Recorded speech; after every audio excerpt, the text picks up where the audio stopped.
What's going on? Hey everybody. Guess what time it is? It's Jon Does time. Jon is doing stuff and then talking about it. How's it going, everybody? Welcome back. This is episode 39. 39 of Jon Does. Before we jump into everything today, don't forget to check out wilddinosaur.com. That is my website. That is the best place to support this channel. I have links to all my art and music and all the stuff, and all the places you can find things to view, stream, whatever way you like to intake content. And I also have my merch store on there, so go check out my art designs. You can get them on t-shirts, sweatshirts, tote bags, like this beautiful tote bag. This is Lakeside. Lakeside is the name of the piece. It's nice. What is polyester? Yeah, polyester bag. I thought it was canvas for a long time. It feels like canvas, to be honest. And these nice handles. You can get different colors for the handles. There's red, yellow, black available. It's cool. It's really cool. Kind of customize your own bags a bit. So yeah, check out wilddinosaur.com. It is important for me to keep this channel going. So yeah, go buy something. Go buy a t-shirt. Go buy a tote bag, something like that. Let's see, what do we got today? So there's something I forgot about. I knew this was coming out. I just I haven't been paying attention to this so much. And then I was on the phone with my friend Jay earlier, and he was like, "Oh yeah, have you been watching Harley Quinn?" And I was like, "Oh man, yeah, I've seen Harley Quinn." He's like, "Yeah, no, the new season." I was like, "Oh, it's out already?" Yeah, it turns out there's 7 episodes already. And I didn't realize it was out. So I started watching a couple episodes right before the show. I watched the first 3 episodes of season 3. And so far, so good. I mean, I like this show. It's wacky, it's wild, it's adult animation. They get kind of brutal. There's definitely sex, drugs, and rock and roll going on in the Harley Quinn show. Sorry, there is somebody outside vacuuming their car. So if you hear a buzz, I just went away. Anyways, that's what's going on. So apologies for the extra noise. Apologies. Sorry, I just every time I say apologies or hear that, I hear the mayor's assistant from Boba Fett. Apologies. Every time. So people might not remember that today I was going in at 5. I'm moving to 6 p.m. This show is moving to 6. I did 6 yesterday to accommodate Pat being on the show. I had to do 5 today because I have dinner plans for my mom's birthday tonight. And yeah, so I need to, I might cut this a couple minutes short. This might be a 45-minute episode. But anyways, yeah, I started watching Harley Quinn, the new season, and I like it so far. Don't really know what else to say. It's kind of wacky. Last season they left off with Harley Quinn and Poison Ivy getting together, so they're a couple now, and you start seeing their relationship take form a bit now, and all the stuff. So the first episode back is they go on a worldwide heist. Essentially, they just go terrorize the world in they I don't feel like a lot of this stuff is spoilery they do so much wacky stuff throughout this whole show that like sometimes a joke, if it was a movie and it like, if they made like a Harley Quinn movie and she, for example, stole Wonder Woman's jet, that would be a bigger part to the movie. But like they stole Wonder Woman's invisible jet and just flying around doing dumb shit in it.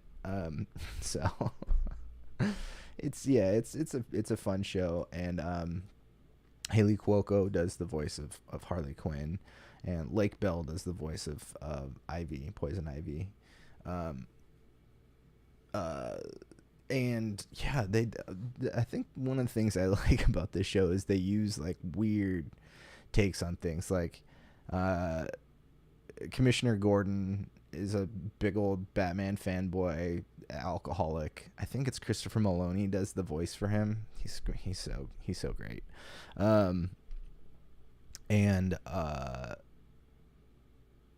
Yeah, I don't know. Things are just weird. Kite Man, like they use some of the like weirdest D-list villains. Kite Man ends up playing a relatively large role in the overall storyline. So I don't know.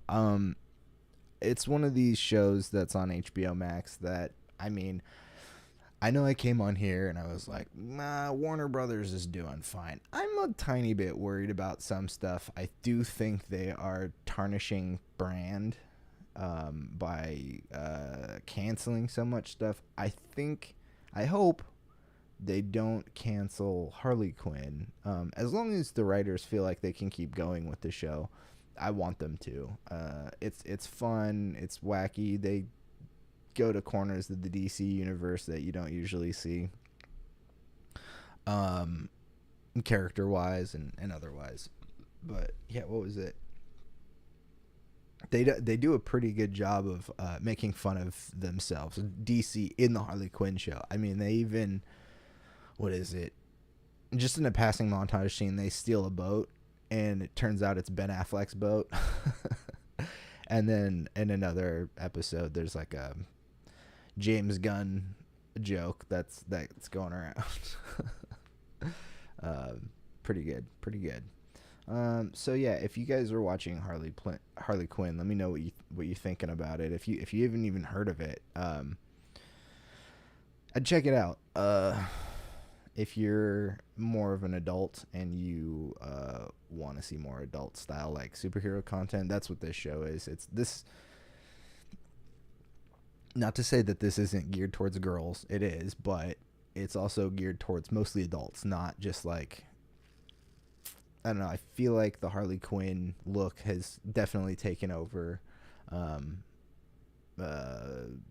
There was a long time where I even know somebody who did a Harley Quinn makeup tutorial, and a lot of little girls were like really into the Margot Robbie look and whatnot, and that's totally cool. I'm not here to trash on that. I'm basically just saying that like this Harley Quinn is not like the Harley Quinn that like 13-year-olds should be watching necessarily. That's all. It's definitely a TV mature show. But yeah, I don't know. I think this is one of the strong points DC has right now. Considering they've canceled like so much stuff. There's rumors of Aquaman having issues and Shazam. Both of those got pushed a little bit, not very far, but they I think like 6 months or something like that. Which I guess is a bit of time. You could end up doing some that was weird. I thought I heard a noise from my TV.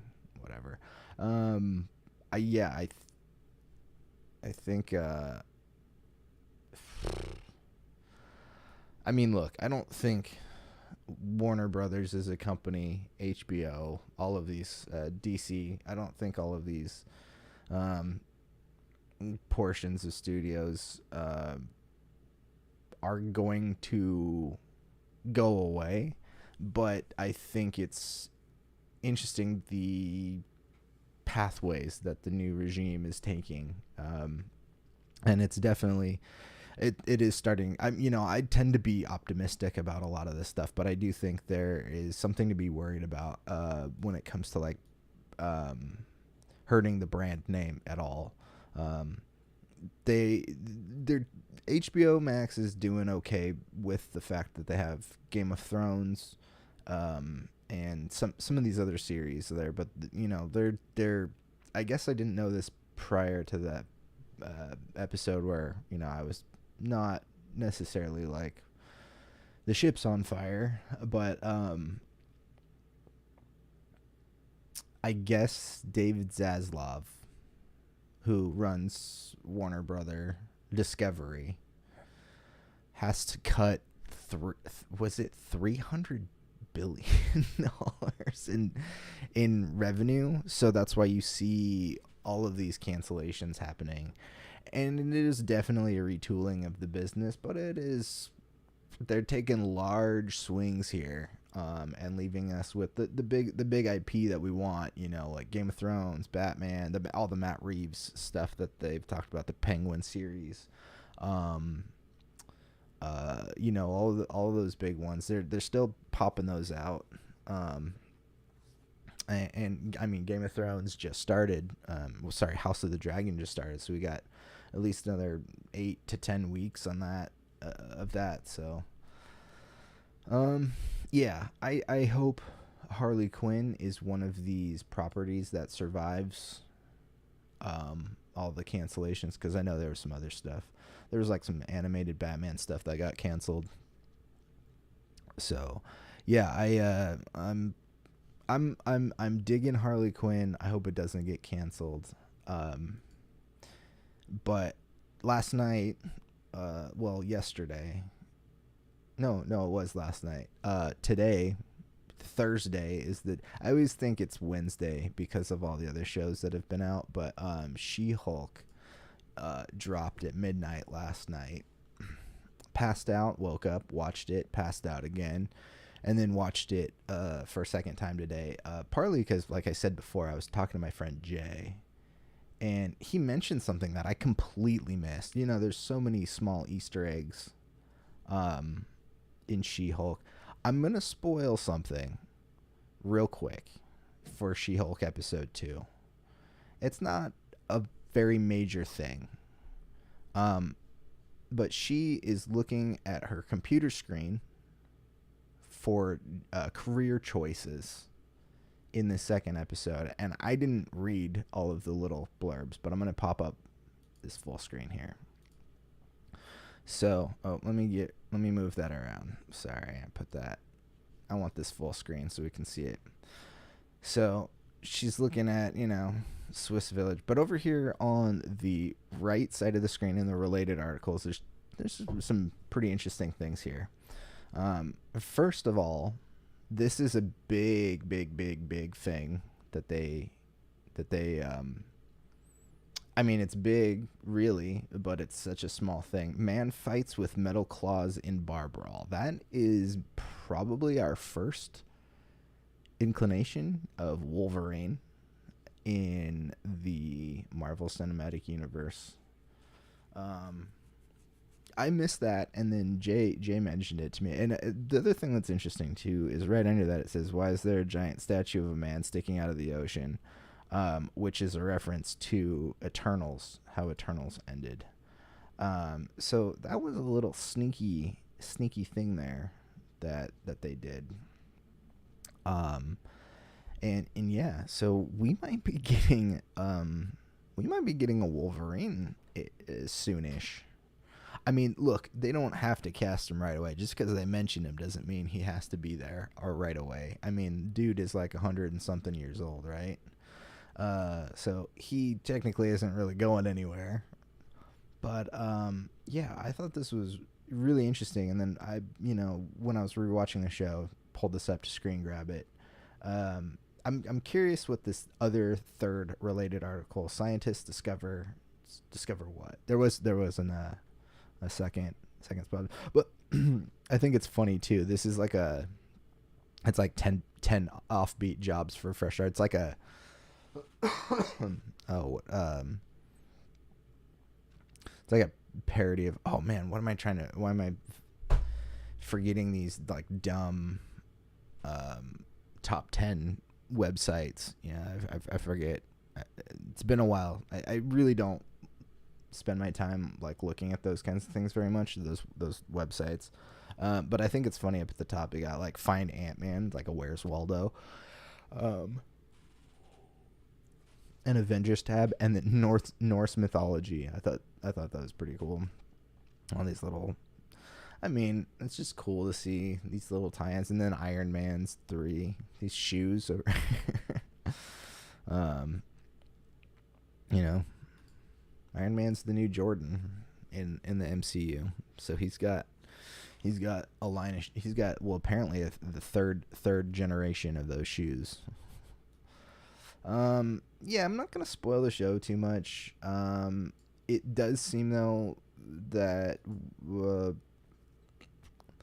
my guess is they are going to be bringing in people like almost like a one cameo per episode. The first episode was highly, most of the stuff from the trailers was from episode 1, so we all know the Hulk was there. And there's another big cameo, somebody she has to represent as a lawyer in this one. We'll talk about it maybe next week. Yeah, I don't like spoiling stuff too much because I'm the type of person that stays up till midnight when they drop something, and I know not everybody's watched it yet. So there's a cameo in this one, and I think there's going to be one next week too, based on how the episode ends. And then of course, in the trailers we see Matt Murdock will probably show up at some point. I don't have any inkling. Oh, did I say that correctly? I'm not like fully finishing words. I don't suspect that he'll be in it right away. Maybe. I just have no idea. They didn't really lead me to believe that he was coming like next episode or anything like that. I mean, I would maybe say probably halfway through the season. I forget though. How many episodes is this getting? Let me check.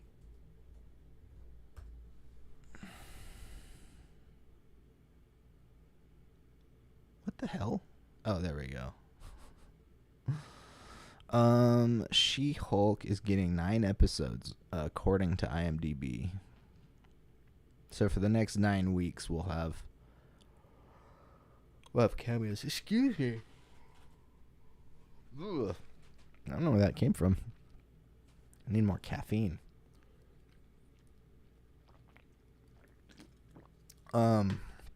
Yeah, so I won't spoil too much, but I am enjoying this show. I mean, it does fit to what it told you it was. If you watch the trailers and were like, oh, this is going to be a Marvel comedic, like,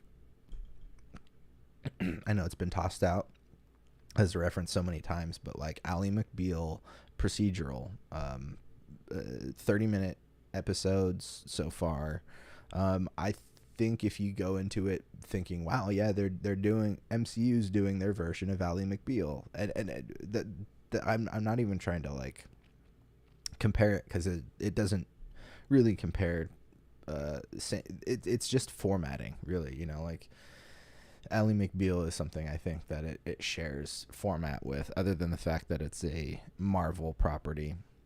Oh, you know what I just discovered? Literally right before I was going on air. This is so fucking funny.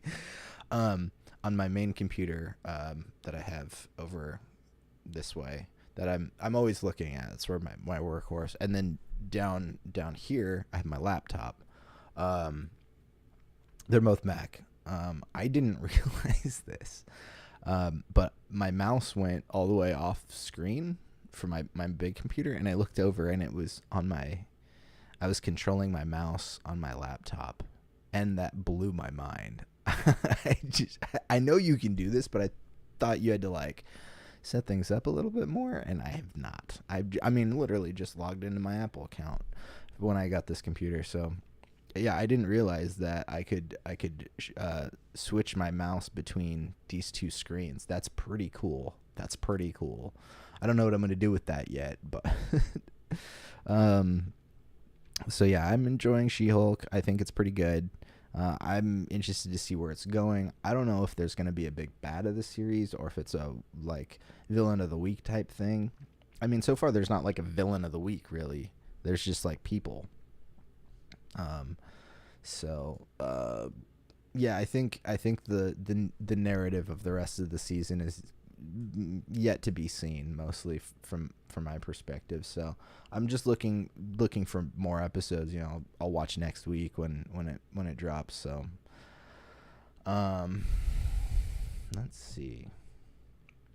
It's 5:22. Yeah, I'm gonna do a shorter episode today. So I'll do a quick commercial break. Oh, I forgot to set that one up. I'll just do one break right now. So I'll see you guys. Whoopsies. I'll see you guys in like 40 seconds. I'm Richard. Richard's Pet Wedding Facilities, and I give these stickers away at every pet wedding. The kids love them too. This bag from, what's his name? Wild Dinosaur? Weren't they all wild? Why not see more on? Anyways, I like to put my special things in this bag. Plus, I'm pretty sure this is my spirit animal. Life gave me lemons, so I sold them for this sweet baseball tee.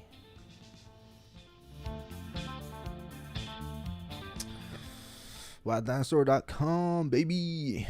Go check it out. Give me some foot traffic and give me some sales. I desperately need some sales.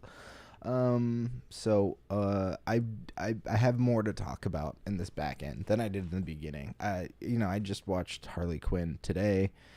So I don't have too much to talk about there other than like I watched the show. I like it. I'm going to keep watching it. There's more episodes out that I haven't caught up with. And then She-Hulk, which I'm not trying to spoil it for you guys right away. I know some of you guys aren't even going to watch it because you're a little tired of Marvel, and that's totally fine. And I don't want to waste your time on episode-by-episode breakdowns, which I might do eventually in the future for other shows probably, but not right now. I just have too much going on to do dedicated, like, edited videos for specific content currently.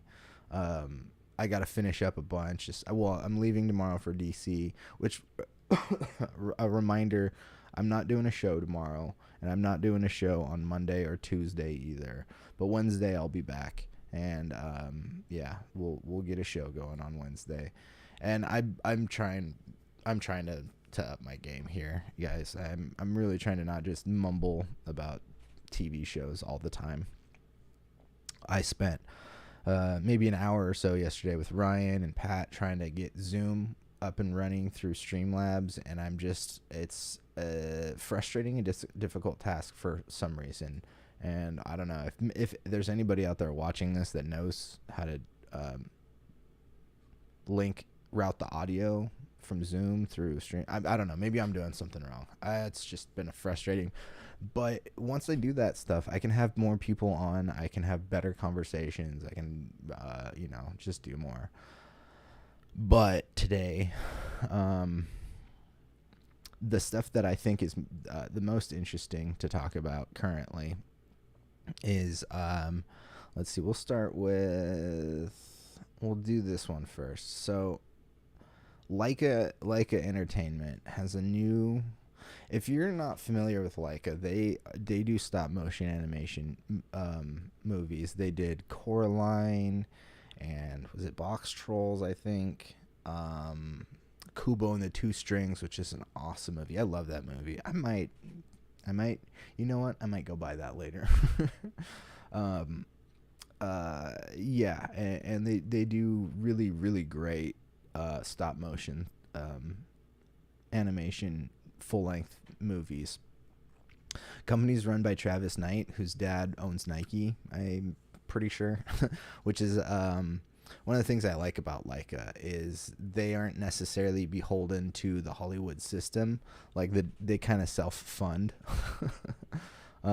with the help of Nike, and or just having resources available that aren't like having to go talk to Disney or whatever. And yeah, they have this new movie coming out called Wildwood, and they announced their voice cast. This is one of the images. I'll show another one here in a minute. Let me read this article for you. Carey Mulligan. This is from Hollywood Reporter. This is Carolyn Giardina, who wrote this article. Carey Mulligan, Mahershala Ali, Awkwafina joined voice cast of Laika's Wildwood.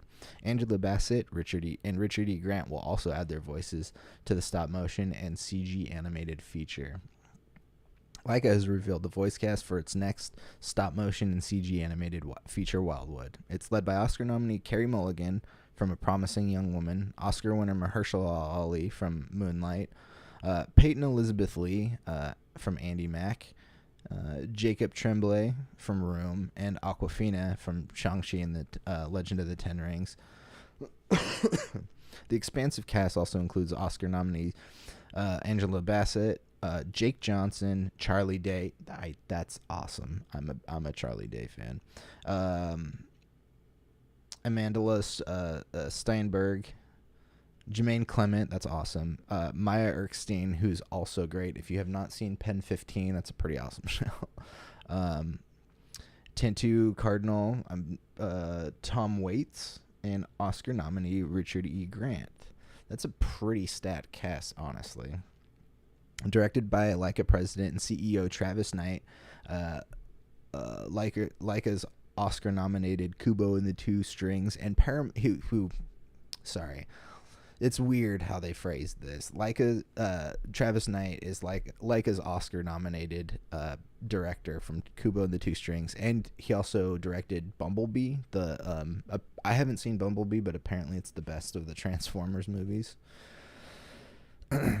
Wildwood's script was written by Chris Butler, who did Paranorman and Missing Link. Oh yeah, those were two of the other ones that they did. Based on the novel by Colin Malloy, lead singer for the Decemberist, and illustrator Carson Ellis. This is a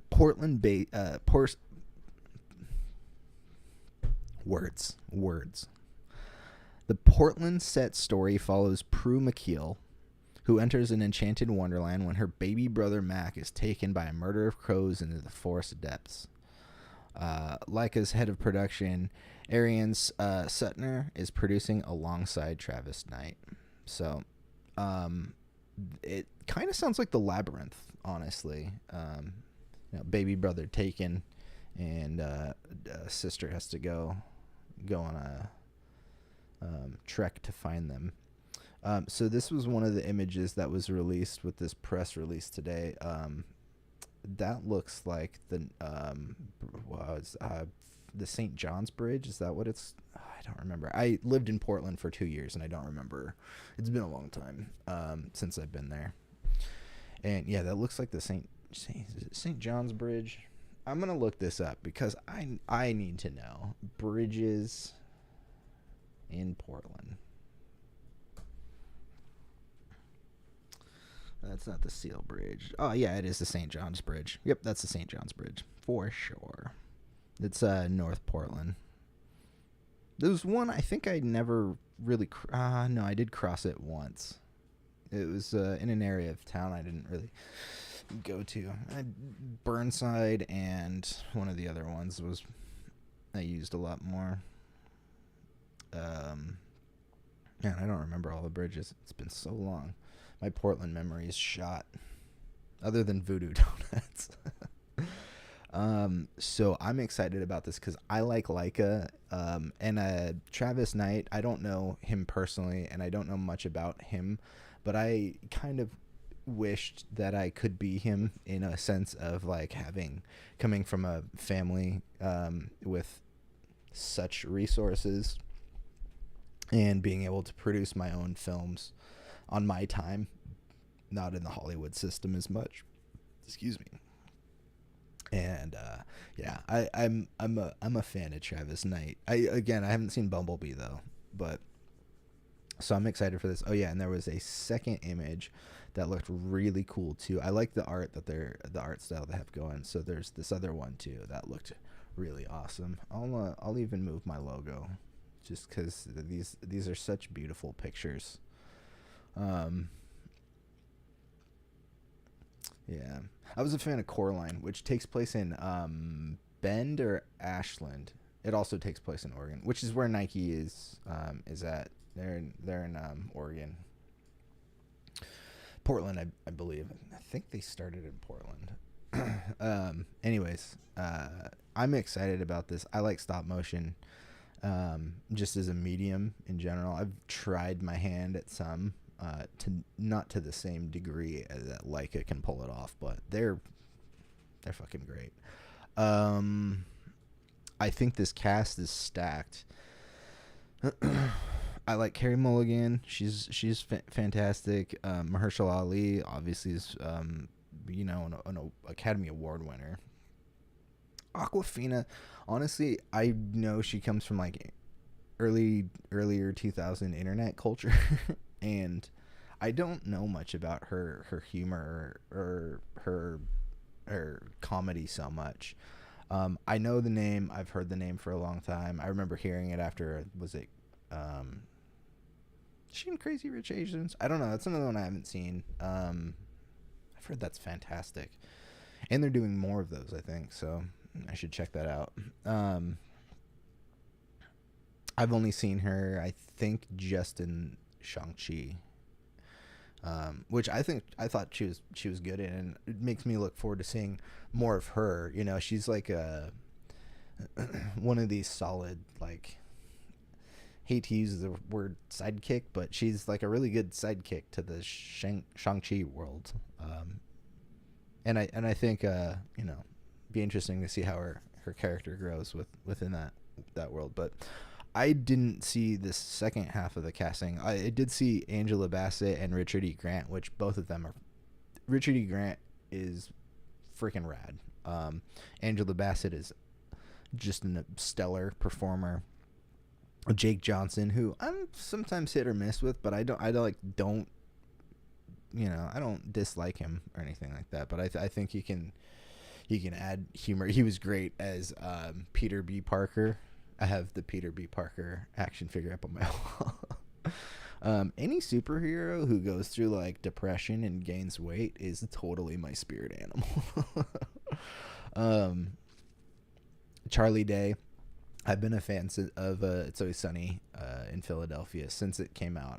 I was in college when the first season came out, and some of my friends turned me on to it, and we were all excited too, or inspired, because they made their pilot episodes on like a handy cam. I think they I don't know if this is completely accurate or not, but I think they say that it cost them like $200 to make their pilot episode, which is rad. And they say, it's the cost of the mini DV tapes that they shot on, which that seems excessive. It should have been like $40. Even then. Oh yeah, Jermaine Clement and Maya Erskine. She was in an episode of Obi-Wan, or a couple episodes of Obi-Wan. She was one of those like rebels there at the end that was with oh my gosh, what's his name? Is it oh my gosh, I'm drawing a blank on actors today. I'm sorry. But yeah, she was Pen 15 is the show that she's kind of known for. Which is hilarious. Yeah, they're like in their 30s or something, the two main girls, and they play themselves in junior high, which is like hilarious. Bowl cuts and braces and acne, and I don't know. Tom Waits, interesting. I mean, he's got a voice, you know. He's got one of those voices that is unmistakable, really, you know. I like that he's taken a trip into acting. What was he in that I liked? Was it the Ballad of Buster Scruggs, whatever that was called. That was pretty good. Those were like Western shorts, kinda. Yeah, that was an interesting one. I'm gonna when I get back, I'm gonna try to go to a show when I get back from Washington D.C. That is next week. I'm gonna try to go to a showing of what is it? 1,000 Years of Longing. The new George Miller, Tilda Swinton, and Idris Elba film. I don't know if you guys have heard about that or not. If you haven't, go check out a trailer, and if you don't want to do that, wait till next week, and I'll probably do a review, or so I'll talk about it at some point. So anyways, Laika Entertainment's got this new movie coming out. I'm excited because I like them, and I like what they do. I like their art style. I like stop motion. It's just exciting and fun. All right. The last story is really two stories, and I got some opinions or things to say about this because, first of all, the big news that I saw today was that Umbrella Academy is getting a season 4 on Netflix, and this is a show I really like. This is a comic that was written by Gerard Way from My Chemical Romance. He's the lead singer. I like this show. I like the cast. I don't think the actors are bad, but there's some of the characters that I don't like as much. But the show's weird. Does a lot of crazy stuff. And yeah, it's getting a season 4 for Netflix, and season 4 will be its last, which is, it's unfortunate, I guess, but it's always good when you get an ending to something. And it's so hard to get a show made, let alone multiple seasons of a show. So I'm happy with what we have with Umbrella Academy, and I do want to see more. I'm excited about where these characters will go from where they ended up in the last season, which I'm not gonna spoil. Maybe I should do a deep dive on Umbrella Academy in one of these days, so we can all talk about it. But in the news of the Umbrella Academy ending after season 4, Steve Blackman, who is the showrunner for Umbrella Academy, announced that his next project after Umbrella Academy for Netflix is something that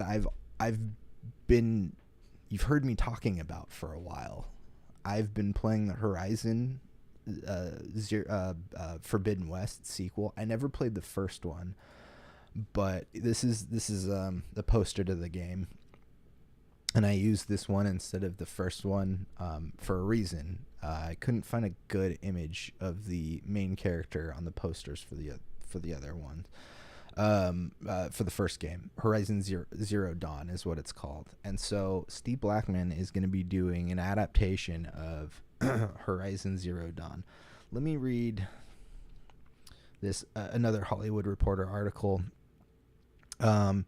It's a 2-part article, so it starts off with the ending of Umbrella Academy. It's really nothing other than this will be the end of the journey for these the Hargreaves siblings. Let's see okay. Netflix also announced its extended partnership with Blackman and his newly formed Irish Cowboy Productions. Blackman will next work on adapting a series version of the hit PlayStation game Horizon Zero Dawn, along with a sci-fi limited series titled Orbital.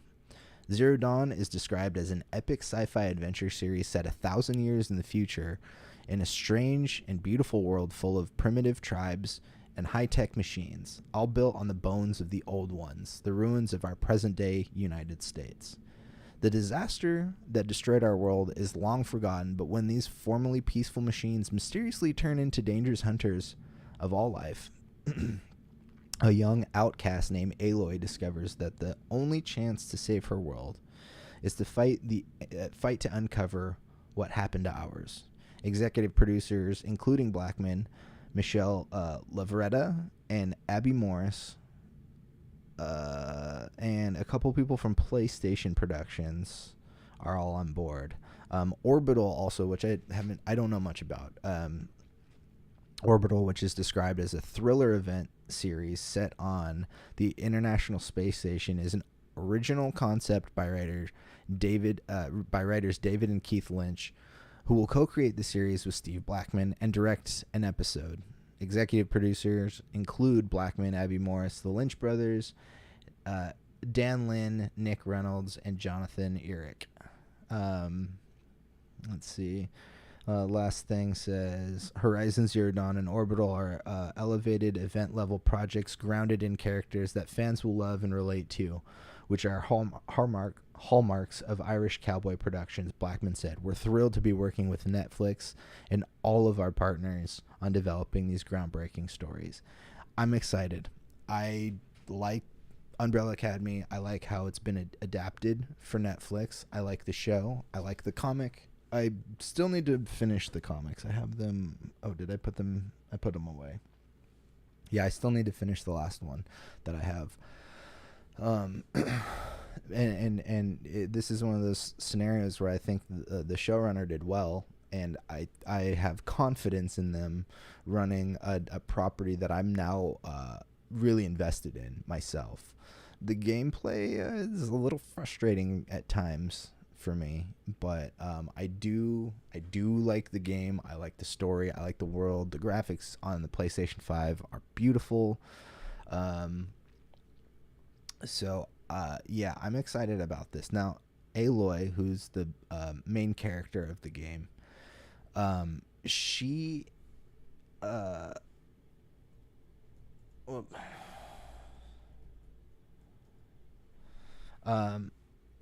she is voiced by Ashley Birch, who I think has done a bunch of other video game properties, voices in Tiny Tina and Borderlands. She's done a handful of voices, from what I can tell. She's also on the one Apple Plus show that I've been on board with, which is Mythic Quest. I like that show quite a bit. And so she does. Oh man, I just did the same thing. So my mouse on my laptop. This is amazing. Mind blown. God, I'm a caveman. So she's a fantastic actress. In everything I've seen her in. I don't know if they're gonna cast her in the main role, and I think it's based on looks. Not to say that she couldn't. I think she is she's probably capable of the role. However, I don't know how well you can see this main character here. I'm gonna try to I'm gonna make this bigger for a second so you can see. So she's this fiery redhead, bane of my existence. Just kidding. Yeah, that character, Aloy. If they don't cast Rose Leslie, they have failed. They have failed their mission completely. I wouldn't be surprised if they used Rose Leslie as like a model template for Aloy. They are she looks exactly like Rose Leslie. I don't know why they wouldn't. And if you're not familiar with who I'm talking about, Rose Leslie, she was Ygritte on Game of Thrones, who's actually married to Jon Snow in real life. They, I think, just had a child together. And she's in something else that I saw. She's got a new show out too. Yeah, what was that new show she was in? She's like leading a new show. Was it The Honey? No. The Time Traveler's Wife. That's what it is. That's the one. She's I think the lead. I think she's the Time Traveler's wife. In it. Oh man, I loved her so much in Game of Thrones. I loved her and Jon together, and it warms the cockles of my cold, dark heart to know that they actually got married in real life. So yeah, I'm gonna pop this up again. I'll put that over my face. Rose Leslie needs to be Aloy in this series. Seriously, if they don't, missed fucking opportunity. Totally missed opportunity. So let's see what else. That's about all I have today. And I said I was gonna go a couple minutes early. So yeah, I'm gonna call it a day. But what did you guys think about any of this stuff? Are you familiar with Rose Leslie or the Horizon series? Have you played? I haven't played the first one, so if anybody has any opinions or suggestions on that first one, let me know if you think I should play it. Sometimes I don't like going backwards. Like I bought the what was it? The Black Flag and is it I forget the title of the other one, but there's a dual pack Assassin's Creed, and then I played Black Flag, which is the best Assassin's Creed game. I think I've it's literally the only one I've ever played. I have Valhalla. I haven't started, but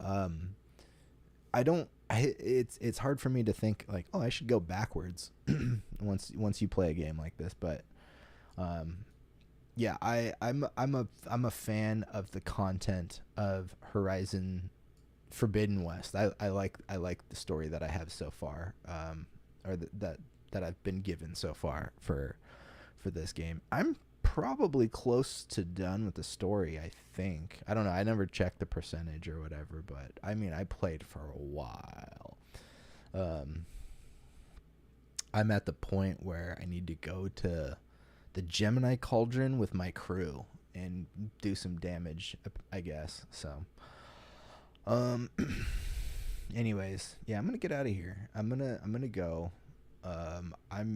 Again, just a reminder, I won't be on tomorrow, and I won't be on Monday, and I won't be on Tuesday, but I'll be back on Wednesday, and I'm going to start doing the show at 6 p.m. from here on out.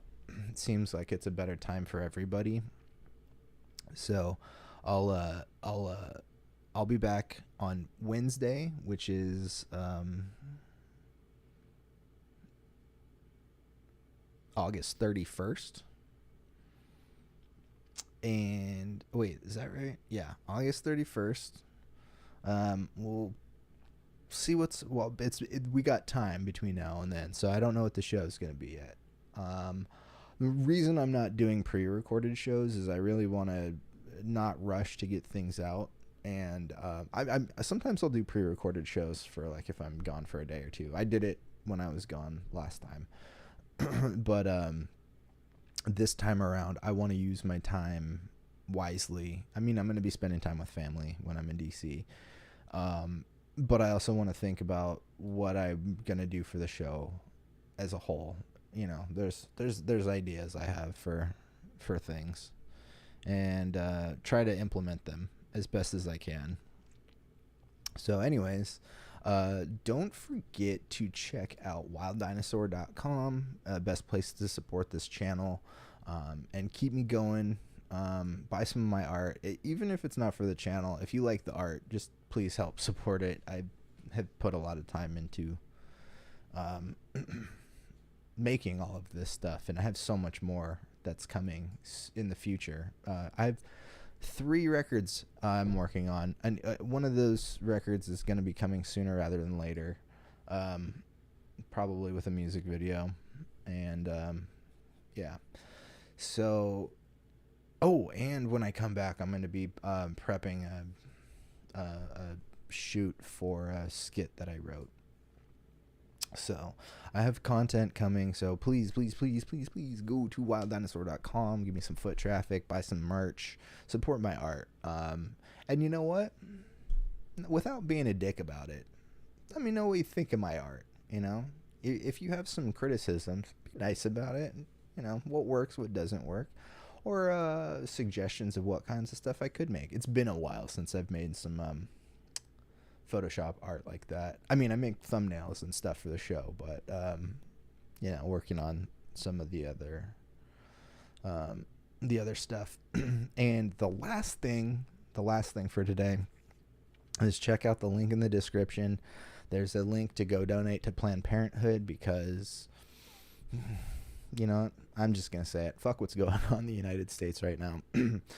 Healthcare in general is a super important thing, and reproductive healthcare is also really fucking important for both men and women, which, remember, Planned Parenthood deals with men and women.